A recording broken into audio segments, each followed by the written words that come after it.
Hi, this is David and Kelly with The Big Question.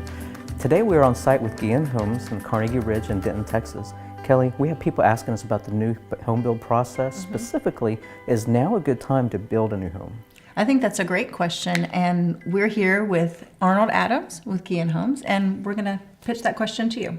Well, Kelly and David, I think it's always a good time to build a new home, okay? But in this day and time, currently, it's actually a really exceptional time to build a new home, okay? Here's why. Most people don't realize this, but our interest rates are still at historical lows, like they've been for a while.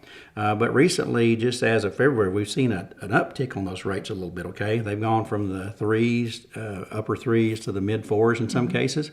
And if you see a 1% tick in interest rates upward, that can cost a home buyer at my price point, which is in the mid 260s to the mid 300s, possibly as much as $100 to $200 extra per month on their house payment, okay? Oh, wow. So right now is an exceptional time to get out and get off the fence and get in and build a new home with a builder. That's great. That's great. Absolutely. Yeah, that's a lot of good information. Thank you, Arnold. If you have a question for our video series, feel free to leave us a message down below. We would love to hear your feedback. Well, thank you for joining us today, and stay tuned for the next big question. See ya. See you later.